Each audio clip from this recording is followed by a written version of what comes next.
ఐగుప్తులో నుంచి దేవుడు బయటికి తీసుకొచ్చిన దేవుడు. ఎర్ర సముద్రం కూడా వెరీ సింపుల్. 1,00,000 రూపాయలు అప్పు తీసిన దేవుడు 10 లక్షలు తీలేడా? సో 1,00,000 రూపాయలకి ఏ ప్రార్థన చేసినో 10 లక్షలు కూడా same prayer, nothing is change. కొంచెం మీ మనసును మారాలని చెప్తున్నాను నేను. అదే ప్రార్థన నీ పరిస్థితి ఎంత ఉన్నా సరే అదే ప్రార్థన పనిచేస్తుంది. In the name of Jesus Christ, finish. In the name of Jesus be healed, finish. In the name of Jesus be deliver, finish. In the name of Jesus I am blessed person, finish. Hallelujah. ఏదో చేయాలా నువ్వేం చేయకు. చేసిందే మళ్ళీ చెయ్యి. ఆమేన్. నమ్మిందే మళ్ళీ నమ్ము. దేవునికి స్తోత్రం.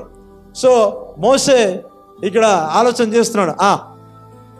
నీవు నీ కర్రను ఎత్తి ఆ సముద్రం వైపు నీ చేయి చాపి, గాడ్ ఈస్ గివింగ్ ఇన్స్ట్రక్షన్, దాని పాయలుగా చేయము. ఎవరు చేయాలి ఇప్పుడు?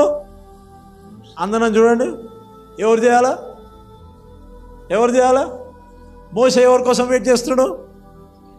నువ్వెవరి కోసం వెయిట్ చేస్తున్నావు?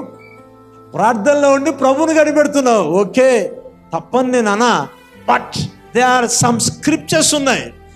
నీవు చేయవలసిన పనులు నువ్వు చేయగలిగితే పొందుకోవాల్సినది ఇస్ వెరీ సింపుల్. నీకున్న బాధ ఏంటిదంటే ఎలా పొందుకోవాలా కాదు. వాక్యం చెప్పింది కదా, అలాగనే నమ్మేసే, అంతే. Very simple. ఆమేన్. కర్రని మోసే కర్రకున్న అలవాటు ఏంటి తెలుసా? నన్ను వినాలా? అందరు వినాలా? కొంచెం ఎక్స్ప్లెనేషన్ ఇస్తా. మోసే కర్రకున్న అలవాటు ఏంటి తెలుసా? మంచుకున్న నీళ్ళని ఏం చేశాడు? వాతావరణం అంతా బాగుంది, మిడతలు వచ్చును కాక అని ఏమొచ్చినాయి? అంత బాగానే ఉంది. మళ్ళీ కర్ర ఎత్తాడు, ఏమొచ్చినాయి? అంత బాగానే ఉంది. మళ్ళీ కర్ర ఎత్తే ఏమొచ్చింది? వడగళ్ళు వచ్చినాయి. కర్ర ఎత్తితే అద్భుతం జరుగుతుంది. చెప్పండి, కర్ర ఎత్తితే అద్భుతం జరుగుతుంది. సింపుల్, అవునా? కర్రకి అద్భుతాలు చేయడం అలవాటైపోయింది. అద్భుతాలు చేయడము. మోసే విషయంలో దేవుడు ఎప్పుడో ఆరంభించాడు. ఇప్పుడు అదే కర్ర తీసుకొచ్చి ఎర్ర సముద్రం పైన చూపిస్తే ఏమైతుంది? అంతేనా? అంతే కదా? ఏమైనా చేంజ్ ఉందా? కాకపోతే మన కంటికి ఏం కనిపిస్తాడు? It's very big. ఎర్ర సముద్రము పెద్దది. కర్రకు తెలియదు అది పెద్దదని. దేవునికి స్తోత్రం. అర్థమైందా? మీకు కొంచెం ఆలోచన రావాలా? కర్రకి అద్భుతాలు అలవాటైపోయినాయి. మోసే చెయ్యికి కూడా అద్భుతాలు అలవాటైపోయినాయి. దేవుడు మొదట ఆరంభించాడు, అంతము వరకు కొనసాగిస్తానే ఉంటాడు. అందుకనే ఎవరు ఏది చెప్పినా, నీ ముందు ఎంత పెద్ద శ్రమ కనిపించినా, ఇంతకుముందు ప్రార్థన చేసాం కదా, అదే ప్రార్థన మళ్ళీ చేయి. ఇంతకుముందు చేతులెత్తి in the name of Jesus, same to it. Hallelujah. ఇంతకుముందు 2 చేతులెత్తి హల్లెలూయా అన్నావా, same to it. Very simple. ప్రభు ఆగలే, ప్రభు చేసే కార్యాలు ఆగలే. నీ హృదయంలో ఉన్న విశ్వాసం కొంచెంగా సన్నగిలింది. ఎందుకంటే నీ కళ్ళ ముందు పెద్ద పెద్దగా కనిపిస్తున్నాయి అవి. హల్లెలూయా. చదుదాం, బాగుంటుంది, చదుదాం. నీవు నీ కర్రను ఎత్తి ఆ సముద్రం వైపు నీ చేయి చాపి దాని పాయలుగా చెయ్యము. అప్పుడు ఇశ్రాయేలు సముద్రము మధ్యను ఆరిన నేల మీద నడిచిపోవుదురు. ఆమేన్.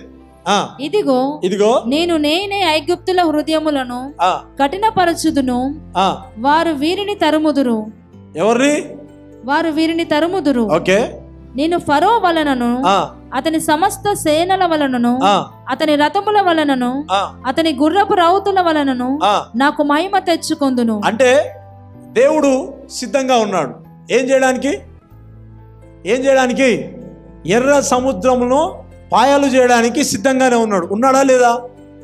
చెప్పండి, ఉన్నాడా లేదా? ఎప్పుడు జరిగింది అది? సంవత్సరం అక్కడనే గుడిసేసుకొని ఉన్నాడు. అక్కడైనా పోసి అక్కడనే ఉన్నాడా? గుడారం వేసుకొని, మీ అందరికీ గుడారం వేసుకోండి, మనం చూద్దాం. కొంచెంగా చెప్పండి, కొంచెంగా దేవుడు కొంచెం మార్పు తీసుకొస్తాడులే. అది తప్ప? అలా ఆలోచించడంలో తప్ప లేదు. కొంచెం ఏం కావాలా? అప్డేట్ కావాలా? దేవుడు కొంచెం కొంచెం కాదు, ఒక్కసారిగా కూడా తీయగలుగుతాడు, ఒక్క క్షణంలో చేయగలుగుతాడు. హల్లెలూయా. పరిచర్యలో మీటింగ్స్ చాలా కూటాల్లో ప్రభు అనేకులను స్వస్థపరిచాడు. ప్రభు క్యాన్సర్లను స్వస్థపరిచాడు. బోన్ ఇరిగిపోయింది, ఆపరేషన్ సెట్ కాలే. In the name of Jesus అన్నప్పుడు రోగికి తెలియకుండానే కాలు అలా లేస్తూ ఉంది, ఇలా కూర్చుంటా ఉంది. నా కాలనే చూస్తున్నాడు, నీ కాలనే అది, నీ చేయేది. స్పిరిచువల్ ఆపరేషన్ జరుగుతూ ఉంది, స్పిరిచువల్ ఆపరేషన్ జరుగుతుంది.